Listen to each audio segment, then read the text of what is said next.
राधे राधे भक्तों।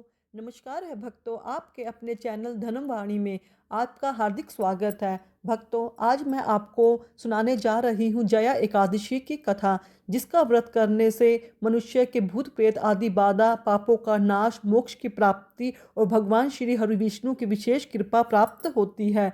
आज हम बात करेंगे जया एकादशी का व्रत, उसका महत्व, उसकी कथा के बारे में, पूजन विधि, और अंत में मैं आपको ठाकुर जी की एक भावक कहानी भी सुनाऊंगी जो आपके हृदय को छू लेगी। तो इसलिए कथा में अंत तक अवश्य बने रहिएगा। जया एकादशी माघ मास के शुक्ल पक्ष की एकादशी को कहा जाता है।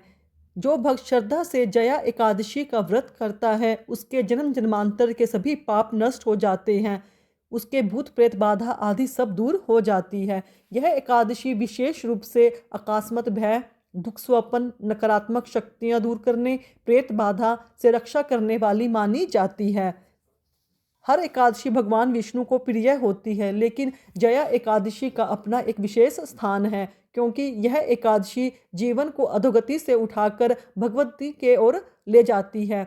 यह व्रत हमें सिखाता है कि अगर पाप कितना भी बड़ा क्यों न हो, अगर सच्चे मन से पश्चाताप और भक्ति हो तो भगवान श्री हरि सब कुछ क्षमा कर देते हैं। भक्तों, प्राचीन समय की बात है। स्वर्गलोक में इंद्रदेव के दरबार में एक गंधर्व था, जिसका नाम था माल्यावान, और उसकी पत्नी थी सुंदर अप्सरा पुष्पवती। दोनों स्वर्ग में रहते हुए भी भोग विलास में लीन हो गए। एक दिन इंद्र सभा में देवताओं के सामने नित्य गान चल रहा था, लेकिन पुष्पवती और माल्यावान अपना मन नियंत्रित ना कर सके। उनके मन में काम और अहंकार आ गया। इंद्रदेव ने क्रोधित होकर कहा, तुम दोनों ने मर्यादा भंग की है। इस अपराध के कारण तुम दोनों पिशाच योनि में जन्म लोगे। क्षण मात्र में वे दोनों स्वर्ग से नीचे गिरा दिए गए। भक्तों, पिशाच योनि में न दिन का सुख होता है, न रात को शांति मिलती है। भूख, प्यास और भय पीड़ा यदि उनका जीवन बनकर रह जाता है। कई वर्षों तक वे दोनों घोर यातना सहते रहे। एक दिन उन्हें माघ शुक्ल एकादशी का दिन आया, जिसे हम जया एकादशी कहते हैं। उस दिन उनके पास खाने को कुछ भी नहीं था। भूख के कारण वे दोनों उपवास ही कर बैठे। रात में नींद नहीं आई, पूरी रात जागरण हो गया। अनजाने में ही उनसे एकादशी का व्रत पूर्ण हो गया। भक्तों, भगवान श्री हरि विष्णु भाव के भूखे हैं, विधि के नहीं। सुबह होते ही स्वर्ग से पुष्प वर्षा हुई। भगवान विष्णु ने प्रकट होकर कहा, हे जीवो, तुम्हारे द्वारा किया गया जया एकादशी का व्रत तुम्हें पिशाच योनि से मुक्त करता है। क्षण भर में दोनों का उद्धार हो गया। वे पुनः स्वर्गलोक को प्राप्त हुए। तो भक्तों, इस कथा से हमें यह शिक्षा मिलती है कि भक्ति कभी व्यर्थ नहीं जाती। अनजाने में किया गया व्रत भी बहुत फल देता है। भगवान करुणा के सागर हैं। अगर आपके जीवन में भी डर, बाधा, नकारात्मकता है, तो आप जया एकादशी का व्रत अवश्य कीजिएगा। प्रातःकाल ब्रह्म मुहूर्त में स्नान करें, स्वच्छ वस्त्रों को धारण करें। अगर हो सके तो पीले वस्त्रों को अवश्य धारण कीजिएगा। भगवान विष्णु या ठाकुर जी की कृपा पाने की पूजा कीजिए। पीले पुष्प, तुलसी दल अर्पित करें। ओम नमो भगवते वासुदेवाय का पूरा दिन जाप करें। दिन भर उपवास करें, रात्रि जागरण करें और विष्णु सहस्त्र नाम का जाप करें। भक्तों, इससे जुड़ी मैं आपको एक कथा और सुनाती हूँ, जो भक्त के विश्वास की कथा है। भक्तों, भगवान केवल मंदिरों में नहीं रहते, वे रहते हैं भक्त के विश्वास में, उनके आंसुओं में, उनकी सच्ची पुकार में।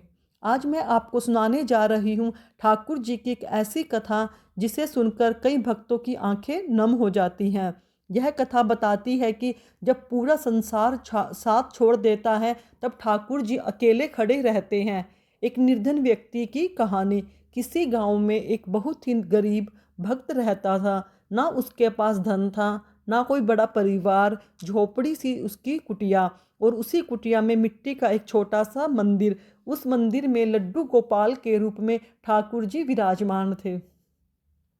भक्त रोज कहता, हे ठाकुर जी, आज कुछ नहीं कमा पाया, पर आपका नाम जरूर लिया है। एक दिन उस भक्त का बड़ा भारी कर्ज चढ़ गया। साहूकार रोज ताने देता, गांव वाले उसका मजाक उड़ाते, कोई उसे बात नहीं करता। किसी ने कहा, इतनी पूजा करते हो तो उसका भगवान कहाँ है? उस रात भक्त बहुत रोया। ठाकुर जी के सामने बैठकर बोला, हे नंदलाल, अगर मैं आप पर बोझ हूँ तो आज से मैं मांगना छोड़ दूंगा। वही दिन था जया एकादशी। भक्त ने निश्चय किया, आज कुछ भी नहीं हो, कुछ भी हो जाए, मैं ठाकुर जी। भक्तों, इससे जुड़ी मैं आपको एक कथा और सुनाती हूँ जो भक्त के विश्वास की कथा है। भक्तों, भगवान केवल मंदिरों में नहीं रहते, वे रहते हैं भक्त के विश्वास में, उनके आंसुओं में, उनकी सच्ची पुकार में। आज मैं आपको सुनाने जा रही हूँ ठाकुर जी की एक ऐसी कथा जिसे सुनकर कई भक्तों की आंखें नम हो जाती हैं। यह कथा बताती है कि जब पूरा संसार साथ छोड़ देता है, तब ठाकुर जी अकेले खड़े रहते हैं। एक निर्धन व्यक्ति की कहानी। किसी गांव में एक बहुत ही गरीब भक्त रहता था। ना उसके पास धन था, ना कोई बड़ा परिवार, झोपड़ी सी उसकी कुटिया, और उसी कुटिया में मिट्टी का एक छोटा सा मंदिर। उस मंदिर में लड्डू गोपाल के रूप में ठाकुर जी विराजमान थे। भक्त रोज कहता, हे ठाकुर जी, आज कुछ नहीं कमा पाया, पर आपका नाम जरूर लिया है।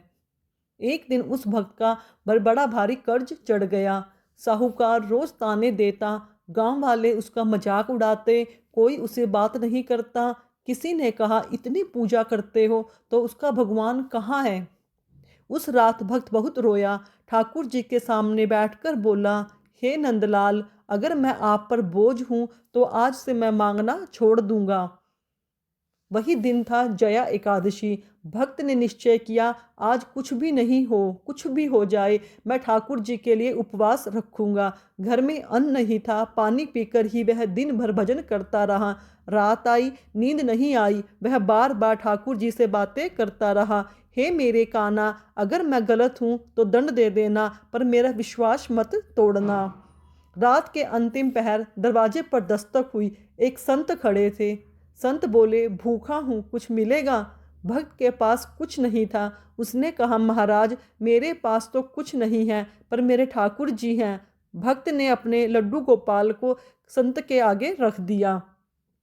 संत मुस्कुराए। क्षण भर में संत अंतर्ध्यान हो गए। ठाकुर जी बोले, आज तुमने मुझे भी दान कर दिया। सुबह होते ही भक्त की झोपड़ी के बाहर धन, अन्न और वस्त्र पड़े थे।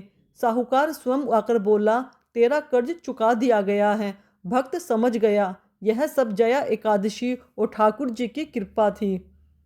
भक्तों, ठाकुर जी कभी अपने भक्त को अकेला नहीं छोड़ते। ये केवल देखते हैं सच्चा विश्वास है या नहीं। अगर अपना मन टूटा हो, अगर जीवन में अंधेरा हो, तो जया एकादशी पर ठाकुर जी को याद करिएगा, तो ठाकुर जी आपकी पुकार अवश्य सुनेंगे।